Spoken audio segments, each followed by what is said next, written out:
Ya pemirsa, kembali lagi bersama kami di Happy Parenting, the hardest job you will ever love. Kita lanjutkan perbincangan tadi terkait kasus-kasus kekerasan seksual terhadap perempuan dan anak ini khususnya.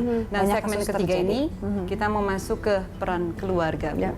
Tadi Ibu sempat menyinggung bagaimana sebenarnya negara kita ini bukan saja fatherless, tapi parentless. Saya khawatir kehilangan peran itu jadi tua, bukan ya? hanya peran ayah yang kayak kita lihat bahwa ayah sebagai pencari nafkah yang tidak begitu terlalu peduli, tapi Ibu justru menggarisbawahi parentless ini loh.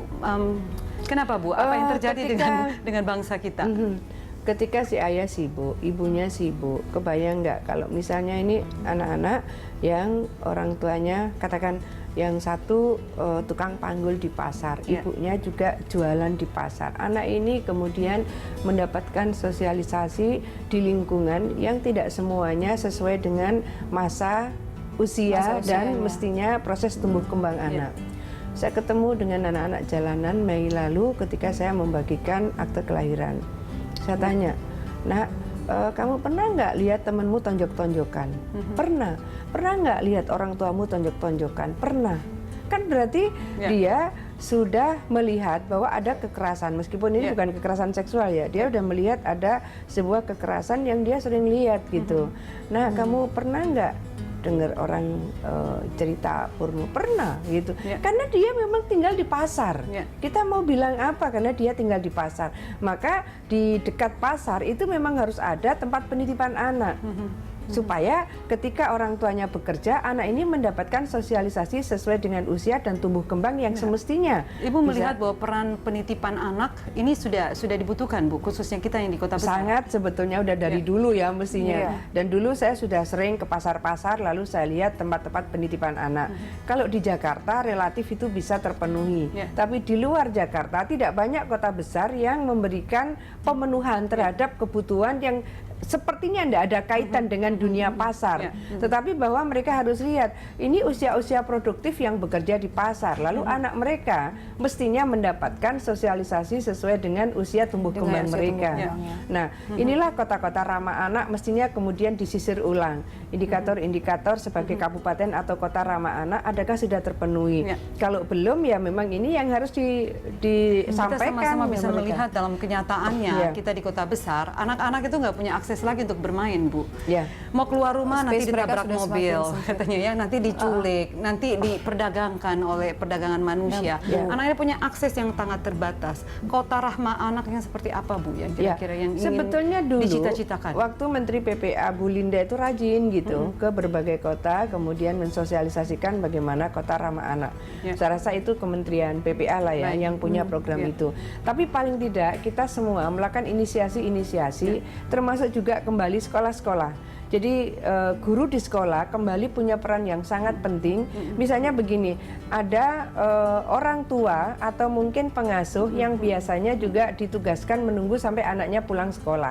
Nah, pada posisi seperti ini, ketika anaknya sedang bersekolah, sesungguhnya yang menunggu anak ini pun juga harus mendapatkan proses yang sama gitu. Jadi ada edukasi bagi siapapun yang menunggu, sehingga nanti apa yang mereka anak-anak ini yang dapat pelajaran di sekolah ini juga akan nyambung.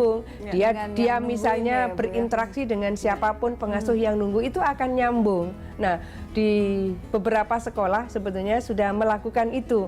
Jadi kalau misalnya ini anak PAUD atau anak TK, di situ misalnya yang sederhana, di situ diajarkan sudah mulai bahasa Inggris katakan ya untuk pemula. Di luar pun juga diajarkan hal yang sama.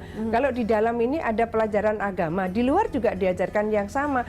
Jadi sepertinya ini nanti interaksi antara anak pulang sekolah dengan yang menjemput ini langsung nyambung. Ada sinerginya. Nah, jangan nanti di sekolah diajarkan nilai-nilai kebaikan gitu, tapi di luar dia tidak menemukan hal itu. Kalau kita lagi kembali Mbak Novi berbicara mengenai kekerasan seksual yang terjadi banyak saat ini, Bu, sudah ada Perpu juga dimasukkan tentang hukum kebiri. Ibu sendiri melihat akan efektifkah ini? Jadi begini, ini adalah Perpu Perlindungan Anak sebetulnya. Revisi kedua dari Undang-Undang Perlindungan Anak. Di dalam Perpu Perlindungan Anak, Perpu 1 2016 ini merevisi pasal 81 dan 82. Dari nomor 23 2002 ya, Bu? Iya.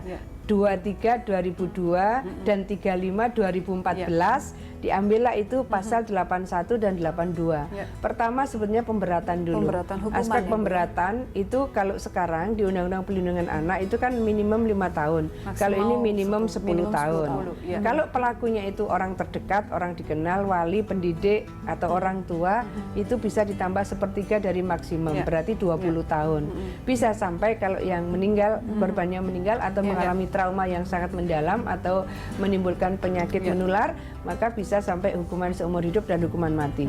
Ini nomor 1. Nomor 2 baru tambahan hukuman. Tambahan hukuman itu bisa dalam bentuk publikasi identitas pelaku, bisa dalam bentuk kebiri kimia selama 2 tahun setelah dia selesai menjalani hukuman pokok. Tapi pertanyaannya Bu, kalau kebiri kimia, kastrasi ini kan butuh waktu tertentu. Dalam waktu tertentu taruh 2 tahun. Setelah 2 tahun siapa yang akan nanti bisa mendampingi? Karena kalau bukan satu, ratusan. Ini penting sekali pertanyaan yang ini. Mendampingi karena, itu nanti siapa, Bu? Betul. Jadi gini, pertama bahwa di dalam undang-undang ini kan nanti masih ada lagi deteksi elektronik, chip, lalu ada rehabilitasi. Jadi selama di dalam proses mereka ada di lapas pemidanaan itu, apakah yang terjadi pada usia anak-anak maupun usia dewasa, ada proses rehabilitasi baik kepada korban, keluarga korban maupun pelaku. Karena kalau kita lihat Bu, korban kalau tidak direhabilitasi, safe house, rehabilitasi korban. Karena kalau korban tidak direhabilitasi, memberikan hukuman kepada pelakunya.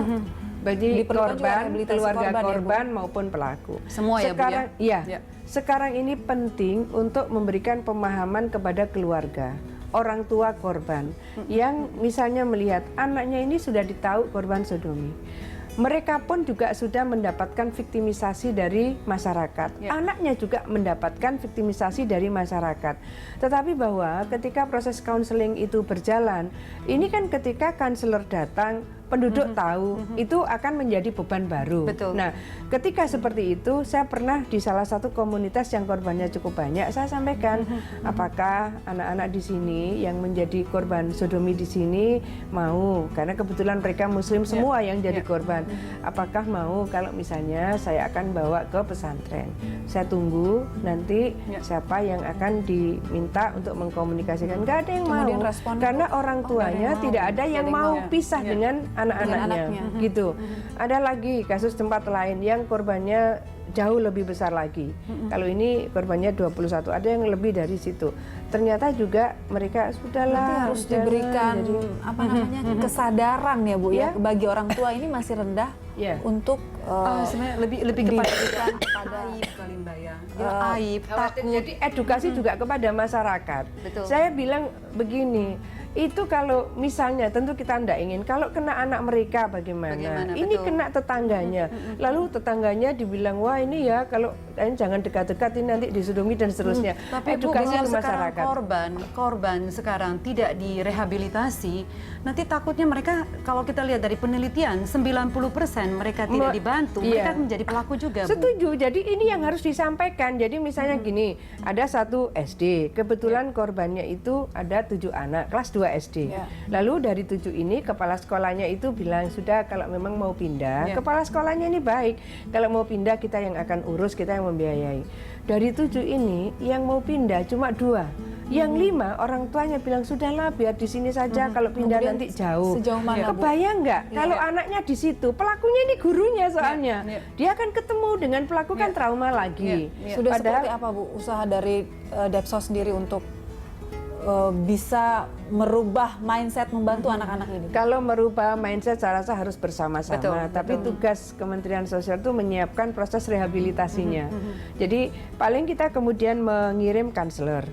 Nah, tetapi kalau mereka ada di dalam lingkungan yang masih seringkali menstigma mereka, itu kan jadi ada pemberatan secara traumatiknya gitu.